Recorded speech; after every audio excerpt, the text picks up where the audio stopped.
I am so excited. Today I am going to show you a secret to better pie crust and biscuits. The answer is lard. This is not the lard you get in the supermarket case. It came in my CSA share. It's leaf lard from locally raised pigs. I'm going to show you what you need to do to be able to use it. This is pretty simple. You need to render the lard.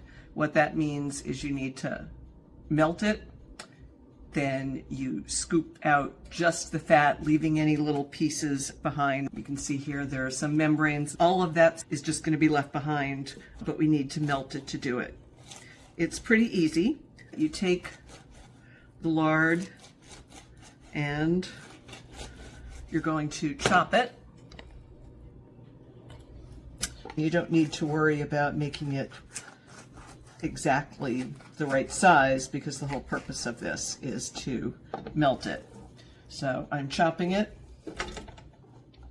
adding it into an oven-safe pot. This is because I'm lazy and I want to be able to do this as easily as possible. So that means that it's going to be done in the oven. So I'm going to take about, I don't know, maybe it's 2 minutes, 3 minutes, and chop the lard up. What I have here is one batch. It was 2.5 pounds that included in my share. I think they were selling it for 97 cents a pound if you don't have the CSA share, but anyway, it is pretty inexpensive. As I said, I use this for pie crust and biscuits the way my grandmother did. But depending on your culture, this is something that was done as part of using every part of the animal. People use it for beans. People use it for an all-purpose fat. After I render it, I am going to measure it into portions, and then I'm going to freeze it, because I am not going to use it all at one time. It'll keep for months in the refrigerator and even longer in the freezer. I have my oven preheating to 225 degrees. We want a gentle heat just to melt everything. I am going to put the fat in here, and there's 2.5 pounds of lard, so I'm going to take 1/4 cup of water and add that in my pot. The water will cook off while it's cooking. And to start it off, I am going to put my lid on, and I am going to put my pot with the 2.5 pounds of lard in the oven, and I'm going to come back in a few hours and see how it is doing. About halfway through, the fat is melting off the lard, but it still has a few hours to go yet.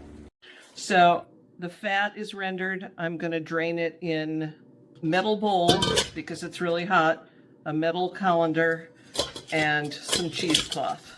I don't enjoy that cracklings will get thrown out after this. You can see we have the lard in here, dumping everything out. I'll take my colander, put all that in the trash, and what we have here is some beautiful golden lard. I have just about 3 cups out of the 2.5 pounds of fat that I started with.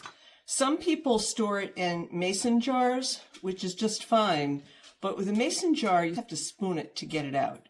And I like easier measuring things. So I have these little rectangular glass containers, and I am going to store it in here. Those are each about 1.5 cups. I find a cup is a great way to store it, and that makes it easy for me to use it with pie and everything. So I am going to make 3 of these. with the 3 cups that I have. And then I will seal it and put it in the refrigerator.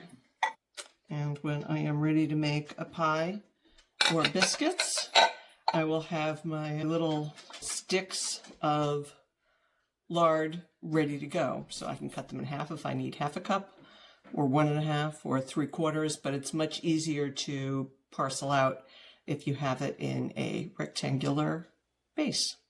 After a night in the refrigerator, we have solid lard that can either be pushed to the back of the refrigerator for a few months or frozen for a longer period of time.